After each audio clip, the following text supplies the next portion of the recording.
huge NFC matchups head to Santa Clara to take on the 49ers.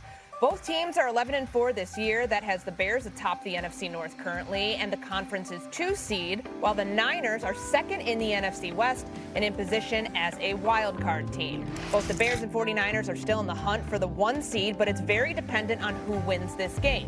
If the Bears win, their chances at the top seed go from 14% to 35%.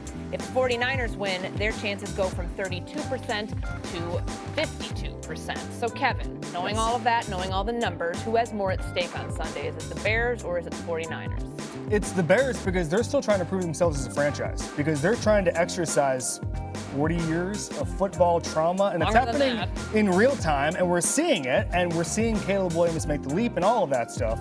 But we also saw the energy of the Soldier Field crowd a couple weeks ago of the suburbs to keep that stadium right where it is. But we saw what that looks like. It's the Bears. They should win this game. I think they do.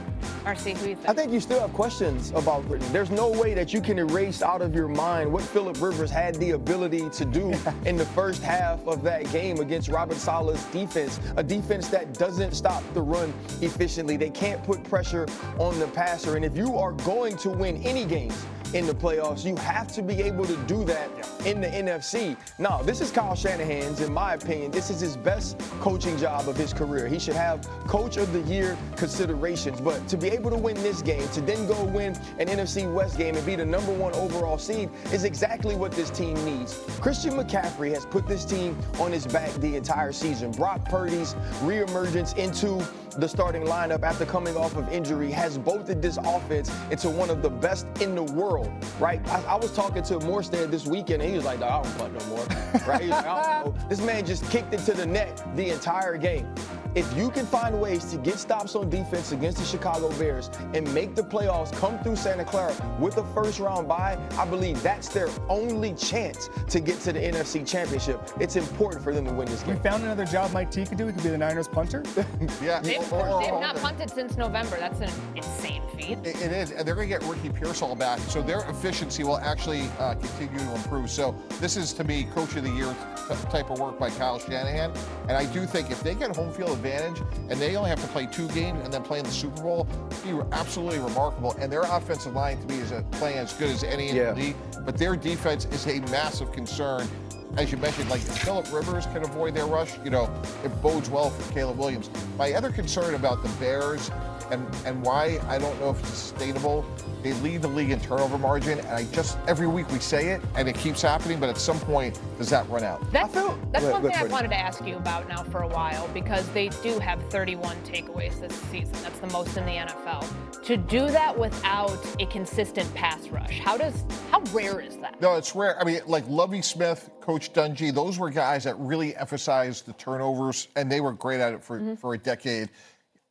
And you look at what Dennis Allen, they clearly emphasize, you know, the peanut punch, rallying to the ball, tip passes. But yes, I agree, Courtney. Typically, it's edge pressure, tip balls, things like that. So they deserve a ton of credit. Kevin Byard, Deshaun Wright. But my gosh, I just don't know, like, can they run the table every week and come back from these improbable leads? I mean, Next Gen had a 99.5% chance that Green Bay was going to win the game with 2 minutes to go. I mean, it's improbable. I think a big part of what's happening with the Chicago Bears is that they're exceeding expectations, right? And when a team exceeds expectations, you're always waiting for the shoe to drop. You're waiting for the next thing to happen that proves to you what I thought about you at the beginning of the season is the correct thing to think about you. But when you talk about Deshaun Wright and Kevin Byard, let's remember Deshaun Wright is the guy who forced the fumble on Jalen Hurts on the tush push and allowed them to get that football, now drive the ball down the field and score. Deshaun Wright is also the same man who went in the deep red zone, stripped the football from Josh Jacobs, 2 people that don't normally fumble when running the football. That's a skill. That's not necessarily. He should have been a Pro Bowl. That's not happenstance. That's not coincidence. That's practice. That's preparation. That's execution. Kevin Byard has been one of the league's leaders in turning the football over in interceptions his entire career. Who cares if it's year 12? And one thing about Caleb Williams, even over Brock Purdy, who he's facing this week, he's been his best when his team is behind late in games, 7-game winning drives. And so though it's one of those things, it's like, it shouldn't have happened this week, but it did. It shouldn't have happened this week, but it did. At some point, we have to develop some confidence in Ben Johnson and his team that they are finding ways to finish. All right, let's pick this game because I know. So both Kevin and Mike T are saying that the Bears have more at stake. You're on the island with the 49ers. Mike T, who wins this game? 49ers, going with them as the home team. And again, I think they'll have such an emphasis on ball security. I just wish their pass rush was average. I feel even better about it, but I'm going with the 49ers. I'm going with the Bears. I just think this offensive line in Chicago, I mean, that's the story of the season. Second most explosive runs in the league. Their offensive line, Caleb Williams' fatal flaw was that he held onto the ball too long last year, okay? That's still a flaw. He's holding onto the ball longer than he did last year. It doesn't matter because Ben Johnson is leaning on his escapability, and the offensive line is keeping him upright. This Bears team is for real. Give me the Bears. Yeah, I'm taking the Bears as well. Monungai and DeAndre Swift.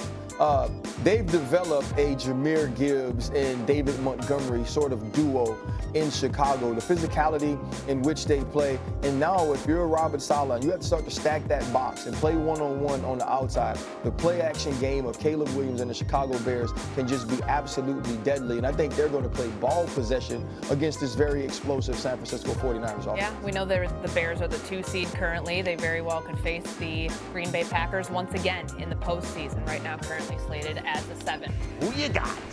Okay, RC, who you got between the Bears and the 49ers? I'm taking the Bears. Listen, I'm looking at the Bears turns the football over, and Caleb Williams being clutch this entire season with the fourth quarter comebacks. I truly believe in Ben Johnson and his message to this team. The defense, to me, is coming along, and I expect this to be a very tough game, but the Chicago Bears find a way to edge the San Francisco 49ers. Mike T, which team do you think has more to prove? The 49ers, this is a massive opportunity for them. They win tonight, Monday night, and they went out, guys. They don't have to leave San Francisco, and this offense is very underrated. They have not punted in the month of December, and you look at the way Brock Purdy is playing right now, guys, and I know, like, with the trivia question, he has not played the whole season, and Mac Jones has done a heck of a job. They get Ricky Pearsall back. This offense is almost indefensible. This offensive line is flawless. Christian McCaffrey is having another great year. This is a team that, to me, is a sneaky Super Bowl contender. You look at the Niners here. They're 5 wins. They've had multiple turnovers in those 5 wins. They've been averaging like 34 points a game. I guess my question is, what does Caleb Williams have to do there to get the win? Not turn the ball over. You talk about sometimes it's better to be lucky than good, and the Bears are both, right? We keep asking ourselves, can they keep turning the people over? Well, you talk about Brock Purdy playing 7 games this year, but he's thrown 8 interceptions. So that's the one extra possession you have right there.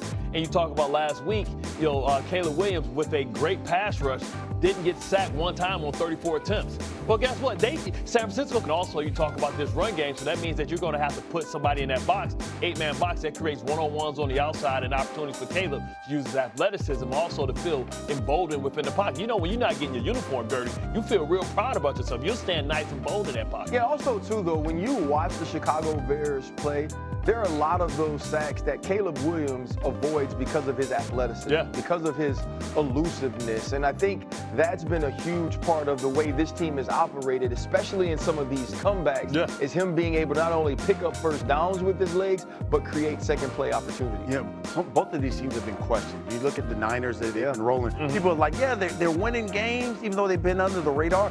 They haven't beaten any world beaters. Then you've got Chicago, who's beaten some good teams, but people are like, I don't know if I really believe that they're that good. Now we're going to find out which team is real. Right, the reason for that, for me, the skepticism is when you drive to the stadium and say, like, oh, gosh, we got to turn this team over, it's really hard to have that to be sustainable. Now, Kevin Byard, Deshaun Wright, who's gone from a street free agent to a Pro Bowl, deserve a ton of credit. I just don't know week in and week out if it's sustainable. I mean, I think both offenses feels like they can get the answers to the test from their coordinator/head coaches, right? And I think, this is a matchup potentially of who should win Coach of the Year. Because I understand what McDonald's done, but you got to get in Liam Cohen as well. But you got to give a lot of credit to Shanahan, who had a hurt team. But nobody's seen the Bears. Come on, nobody. I agree. Nobody. we